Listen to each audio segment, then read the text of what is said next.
Fala meu povo, tudo bem? Eu sou o professor Renato Amigo, seu professor de Química. É com muito prazer que eu te convido hoje para assistir mais um vídeo aí do bloco 4, nosso bloco das dicas do amigo. Nesse momento, nós estamos nos dedicando a analisar as questões de Química dos principais vestibulares aqui da região de São Paulo. Se você quiser maiores informações sobre todo o nosso projeto, inclusive as nossas aulas teóricas, os exercícios, você vai acessar o www.quimicadoamigo.com.br e lá você vai obter maiores informações sobre os 3 blocos de aula, o bloco de dicas do amigo e o bloco de resoluções dos exercícios. Além disso, no nosso site você ainda encontra uma série de links interessantes, algumas orientações de estudos e uma área para você fazer download aí das nossas listas de exercícios, as quais você faz o download gratuitamente, treina no conforto do celular e na sequência a gente posta videoaulas com as resoluções comentadas, beleza? Pessoal, então seja muito bem-vindo, muito bem-vinda para a nossa terceira aula de comentários sobre os principais vestibulares de São Paulo. Hoje, seguindo a mesma sequência de aplicação dos vestibulares, a gente vai comentar um pouquinho sobre a prova da Unicamp, vestibular da Unicamp. Sempre agora no comecinho do vídeo a gente fala um pouquinho sobre os aspectos gerais da prova, aquilo que eu acho, né, sobre os aspectos gerais da prova, e na sequência a gente embarca aí nos conteúdos de Química. Pessoal, é interessante que você saiba que a prova da Unicamp sofreu uma mudança no ano de 2015, porque até 2015 a primeira fase era composta apenas por 48 questões. Hoje a primeira fase é composta por 90 questões, assim como todos os outros grandes vestibulares aqui da região de São Paulo, a saber, o Enem, que são 90 questões por dia, a FUVEST são 90 questões e a Unesp, que são 90 questões. Tudo bem? A gente vai excluir aí o ITA, que o ITA é um processo um pouco diferente. Se você quiser saber mais sobre os processos seletivos, você entra nesse bloco 4 mesmo, onde a gente discute as estruturas dos principais vestibulares, beleza? Pessoal, falando um pouquinho da prova da Unicamp, né, ela sofreu essa mudança, então ela, vamos dizer assim, ainda é um vestibular novo, tá engatinhando. Então não tem muito como prever aí uma tendência da prova. O fato é que as questões da Unicamp, elas apresentam sim uma tendência. São questões super diretas, não tem muita frescura, muita enrolação com o texto, traz uma certa contextualização, mas contextos muito pequenos, né? Então, na prova de Química da Unicamp, você não vai perder tempo lendo o texto que de repente você até nem vai usar para resolver a questão. Na prova da Unicamp, as informações colocadas na prova, todas elas você vai usar. O problema é o tipo de alternativa da Unicamp. Pessoal, eles costumam colocar tipo meio que um verdadeiro ou falso. Então, tipo, a maioria das questões é tipo um complete a frase. Então, eles colocam lá uma reação, eles dizem, essa reação é endotérmica e absorve tanto de energia, exotérmica e libera tanto de energia, exotérmica e absorve o tanto de energia, endotérmica e libera um tanto de energia. Então eles tipo colocam uma coisa certa e uma errada na mesma alternativa. De modo que se você não ficar bem esperto, se você não treinar bastante questões com esse estilo, você na prova da Unicamp, por mais que você saiba o conteúdo, a chance de você errar uma questão ela é bastante grande. Justamente por conta dessas, vamos colocar entre aspas aqui, dessas pegadinhas que a prova impõe para você. Então toma cuidado na hora de resolver prova da Unicamp, leia com bastante atenção a questão. Eu sei que você não tem tempo, tá? São 90 questões, são muitas questões, mas muito cuidado, leia a alternativa inteira, porque às vezes o aluno sem tempo, ele olha lá, é uma reação que está liberando energia, já anota lá, exotérmica. Calma, porque pode estar escrito assim, exotérmica e absorvendo um tanto de energia. E exotérmica não absorve, exotérmica libera. Então, muito cuidado com o jeitão da prova, tá bom? Ele é repleto de pegadinhas. Diferente da Unesp, que é uma prova que na segunda fase, né, ela privilegia a prova da Unesp muito a área de humanidades, tanto que engloba ciência da natureza e matemática numa prova única, e aí você limita muito o número de questões, 3 para cada disciplina, é muito pouco. Na prova da Unicamp não, a prova da Unicamp é bem separadinha e são 6 questões com 2 itens para cada disciplina. Olha só que interessante. Isso é muito bom. Por que isso é muito bom? Porque você tem 12 questões, né? São 6 com 2 itens, são 12 questões, e aí a abordagem é muito mais ampla. Então, de repente, você não é muito bom lá em determinado conteúdo, se cai uma questão dessa na Unesp, se ferrou, porque é 33% da prova de segunda fase. Agora já na Unicamp, essa porcentagem cai pela metade, então já dá um alívio, de repente cai alguma coisa que você não é muito bom, tem margem para ser cobrado mais conteúdo, beleza? Então é isso, a análise geral da prova é essa, a segunda fase bem legal, a primeira fase ainda engatinhando e muito cuidado com o jeitinho das alternativas aí, que é para pegar o cara que está desatento mesmo, tá? Com relação aos conteúdos, ela é uma prova que, assim, por estar iniciando agora essa nova modelagem com 90 questões, então não pulveriza tanto assim, né? Não dá pra gente ter uma análise muito profunda como tivemos das outras, que vem mantendo um padrão desde 2011, enfim, muito antes de 2011, né? Eu elenquei aqui alguns conteúdos-chave, né? Se você pegar o outro vídeo, vão ser os mesmos conteúdos, e se você pegar o vídeo anterior, são basicamente os mesmos conteúdos. Me parece que dá para você perceber que a química, as provas de químicos dos grandes vestibulares apresentam uma grande tendência. Na parte aí de química geral, o que eles vão cobrar de vocês? Gente, forças intermoleculares. É o terceiro vídeo que eu gravo e a terceira vez que eu cito este assunto. Portanto, ele é muito importante. Para vocês terem uma ideia, só não caiu em 2012 na Unicamp. Em 2 anos caiu primeira e segunda fase. Em 1 ano caiu só na primeira fase, 2 questões. Em 1 ano caiu só na segunda fase. Força intermolecular, dipolo induzido, moléculas apolares unem-se por dipolo induzido. Dipolo permanente, moléculas polares que não apresentam hidrogênio ligado ao flúor, oxigênio ou nitrogênio. E finalmente ligações de hidrogênio, que é quando o hidrogênio está ligado a flúor, oxigênio ou nitrogênio. Mais intensa de todas, ligação de hidrogênio. Intermediária, dipolo permanente. Menos intensa, dipolo induzido. Força intermolecular tem a ver com o estado físico. No estado sólido, no estado líquido, eu tenho força intermolecular agindo. No estado gasoso, não. Quando eu passo do estado sólido para o líquido, eu enfraqueço as forças intermoleculares. Quando eu passo do líquido para o gasoso, eu rompo as forças intermoleculares. Tudo isso a gente já falou nos vídeos anteriores, voltamos a repetir porque é importante. De tanto você ouvir, você vai acabar aprendendo. Ponto de ebulição maior, né? O ponto de ebulição vai ser maior nas moléculas unidas por ligação de hidrogênio, intermediário no dipolo permanente, menorzinho na dipolo induzido. Só posso comparar as propriedades de ponto de ebulição baseado nas forças se os tamanhos das moléculas forem parecidos ou vice-versa. Se as forças são parecidas, eu olho para o tamanho. Quanto maior o tamanho da molécula, maior a interação, maiores serão os pontos de fusão e de ebulição. Solubilidade, polar dissolve polar, apolar dissolve apolar.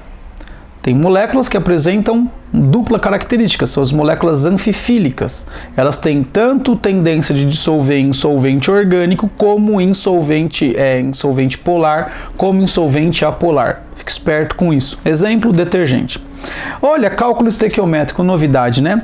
E o legal é que a prova da Unicamp cobra, além de cálculo estequiométrico, conceito de mol, massa atômica, massa molecular. Então é tudo uma coisa só.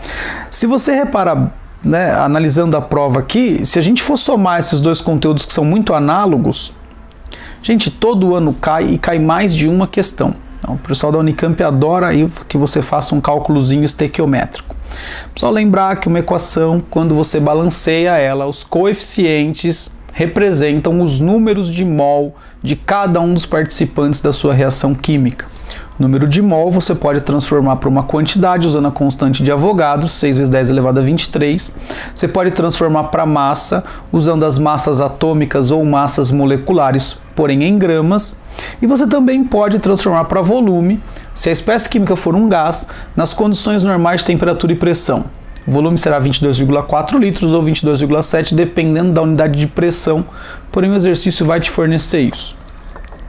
Na parte de química de fisicoquímica, eles cobram bastante os conceitos de pH e pOH e a parte de termoquímica, né? A segunda vez que termoquímica entra nessa jogada e a primeira vez acho que pH entrou aí, né? Vamos lá, pH. Pessoal, pH vem do produto iônico da água, vem da ideia da autoionização da água. pH baixo, concentração de H+ alta. Quanto mais H+ eu tiver, menor será o pH. Pessoal, muito cuidado com aquela ideia de que a escala de pH vai de 0 a 14. Isso é só uma convenção. Na verdade, o que dá 14 é a soma do pH com o pOH. Então, se eu tiver pH 7 e pOH 7, tudo bem? Eu tenho um meio neutro. À medida que o pH diminui, a concentração de H+ sobe, eu tenho meio ácido. À medida que o pH aumenta, o pOH diminui, a concentração de H+ diminui e eu tenho meio básico. Pessoal, fica muito esperto com isso. Existem alguns indicadores que são bastante utilizados, bastante cobrados nessas provas. O principal deles é a fenolftaleína. Fenolftaleína, ela fica rosa no meio básico e ela fica incolor tanto no meio ácido como no meio neutro. Portanto, a fenolftaleína não é um indicador recomendado para meios ácidos e meios neutros, somente para meios básicos. Isso todo ano, quando fala em pH, vai acabar cobrando alguma coisa de fenolftaleína. Termoquímica também é importante que você saiba, né? Termoquímica estuda aí a energia de uma reação química, energia térmica, que pode ser liberada se a reação for exotérmica ou pode ser absorvida se a reação for endotérmica. Pessoal, cálculo da entalpia, ou seja, cálculo da variação de energia térmica à pressão constante, né, de uma reação. Você pode calcular de 3 formas. Lei de Hess, onde você tem semi-reações ou reações que vão te auxiliar a chegar em uma equação, problema, né? Quando você vai usar a lei de Hess? Primeiro, quando o exercício te dá várias equações com valores de ΔH conhecido e pede para você calcular de outro. Raramente ele vai te enganar, né? Você manipula essas equações como se fossem equações matemáticas. Se você inverter a equação, você inverte o sinal do ΔH. Se você precisar multiplicar ou dividir a reação, você também vai multiplicar ou dividir o valor do ΔH. Depois você soma tudo, vai ter lá um resultado bonitinho, maravilhoso. Calor de formação, existe dar os calores de formação, tem que ficar esperto. Calor de formação de substância simples, forma alotrópica mais estável, no estado padrão é 0. Por exemplo, O2 gasoso, calor de formação é 0.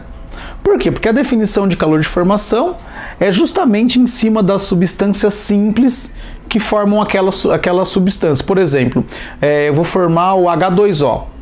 Eu tenho o elemento hidrogênio e o elemento oxigênio. Quais são as substâncias simples na forma alotrópica mais estável do hidrogênio e do oxigênio? H2 e O2. Junta H2 e O2, formei H2O. Agora imagina o O2. Qual é a substância, qual é o elemento do O2? É o O. Qual é a substância simples do O2? É o O2 mesmo. Então, qual é o calor envolvido na formação do O2 a partir do O2? Nenhum, né? Por isso que é 0. Agora, o O3...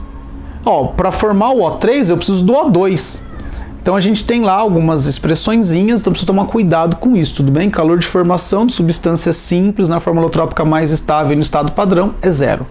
Beleza? Se ele não der alguma informação, é porque a substância vale 0, normalmente, tá bom?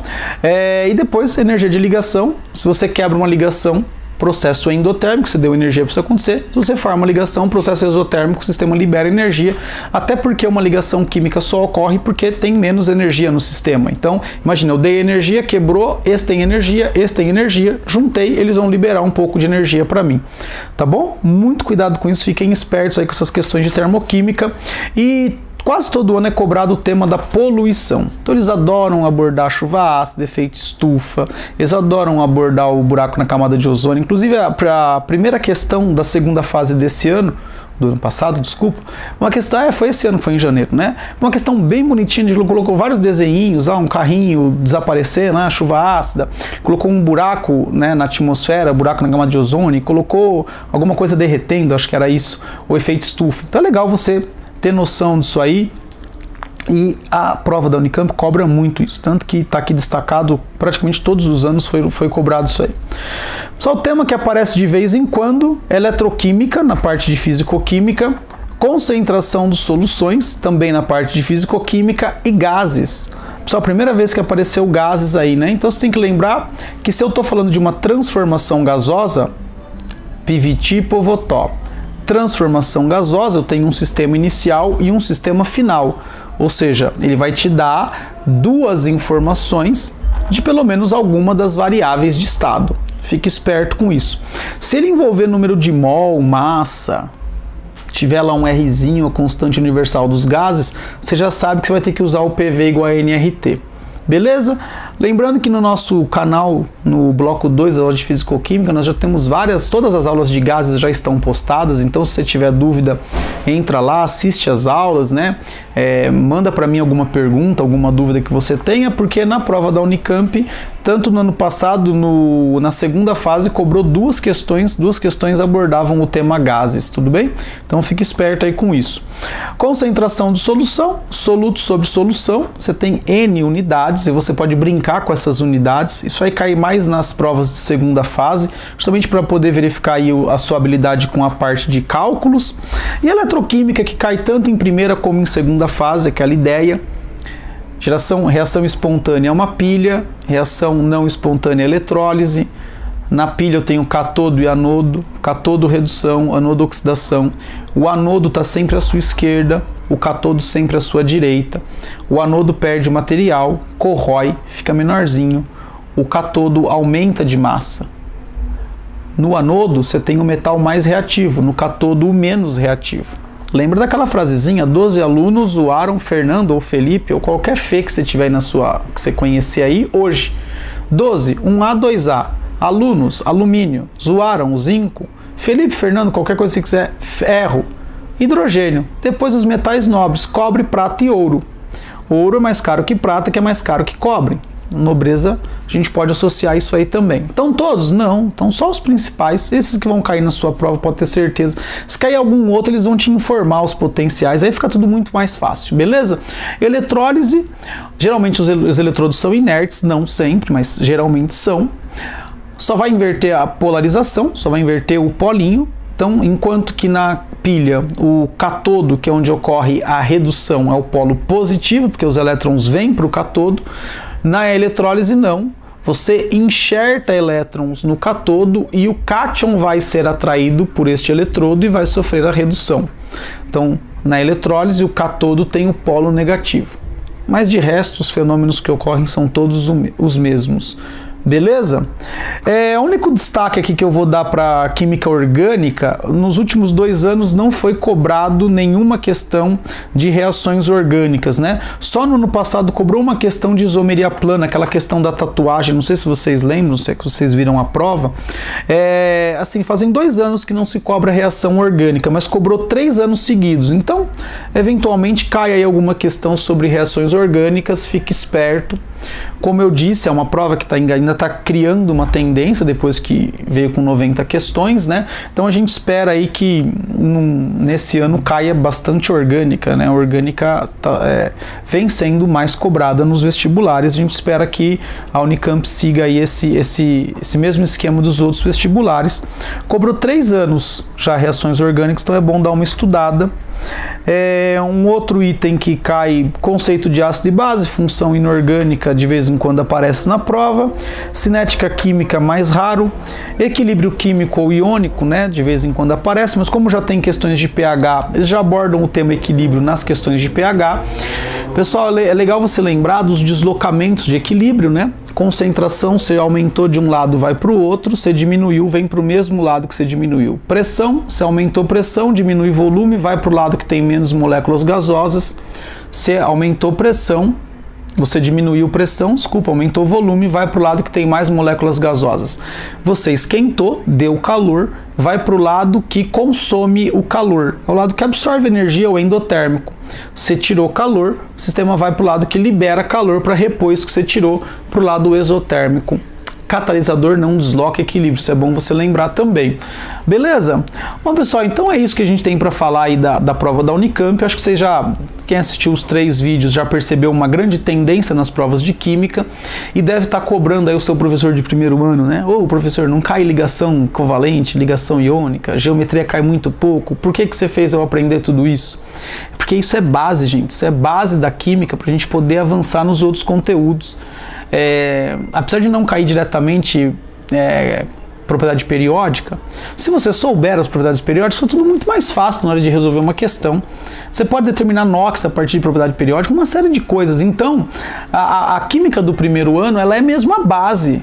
para que você possa seguir. Você vê que o foco mesmo das provas é fisicoquímica e química orgânica, e na parte de química geral eles cobram muito mais cálculo estequiométrico. Mas, gente, o que será de você? Você acha que você consegue fazer cálculo estequiométrico sem saber as ligações, sem saber toda a base da química? Não tem lógica, né?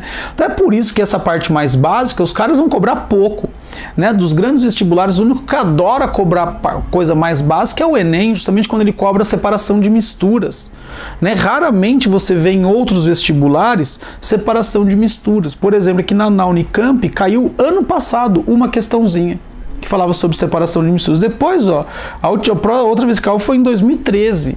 Depois não caiu mais. Então, tem assunto que é base, bom você saber, mas não é cobrado muito no vestibular.